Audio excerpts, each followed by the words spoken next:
Hello everyone, welcome back to my video. So today I will read a health and lifestyle report on March 27, 2023. Remember to subscribe. Now, let's read. Do not hurry to spring clean garden. From VOA Learning English, this is the Health and Lifestyle Report. For half the world, spring has begun. Temperatures are warming and daylight lasts longer.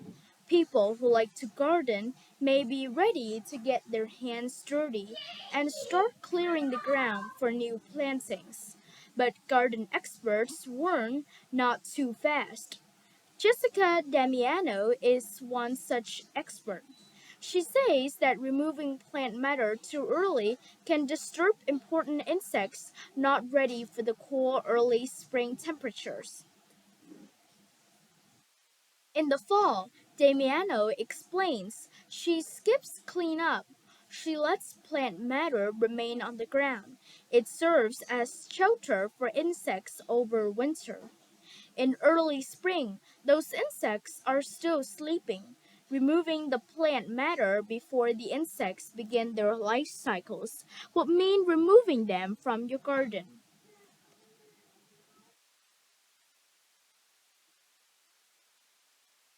Fewer insects mean less food for birds and fewer flowers and vegetables for the gardener.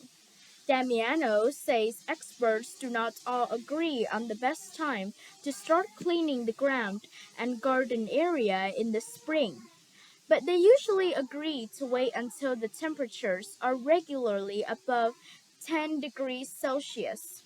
That is when sleeping insects wake up. Some experts define regularly as at least 5 days in a row. Even then, she says to keep the plant matter on the ground for another week or so before removing it from your property. This gives any insects that are still sleeping enough time to wake up.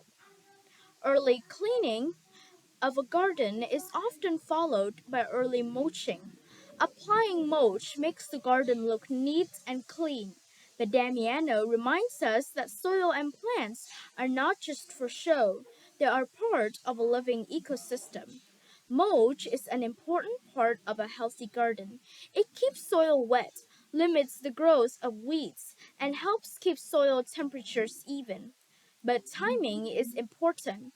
Mulching before the soil has warmed enough will keep in the cold and slow the reawakening of the plants. This can also limit their growth. And if the soil is wet, early mulching can lead to mold, mildew, and fungal diseases.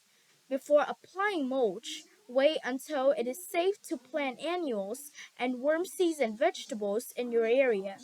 For Damiano in New York State, that means waiting until the end of May. Timing is also important for fertilizing. For grasses, Damiano says not to fertilize until mid to late spring. At this time, grass has left dormancy and begins active growth. Fertilizing too early will not help grasses grow. In fact, it can hurt the grass.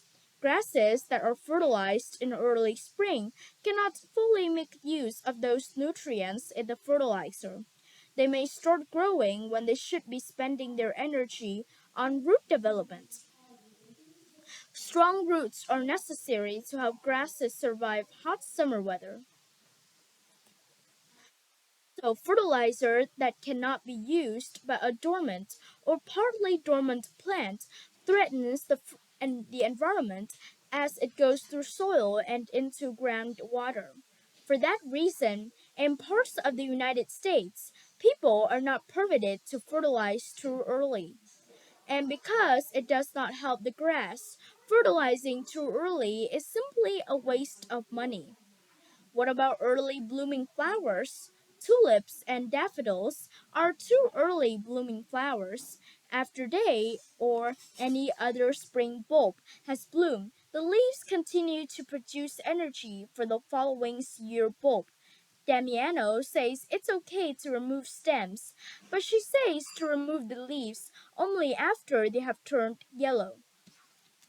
For those who do not want to wait to garden, Damiano does have an early spring task. Now is a good time to repot houseplants. Move them into the next size pot, no more than 5 centimeters wider than the current container, and give them a bit of fertilizer. As the season's longer days cause them to restore active growth, this extra nutrient will help. Nutrition will help. Nutrition will help. And that's the Health and Lifestyle Report. I'm Emily Evelyn. Thanks for listening. Goodbye.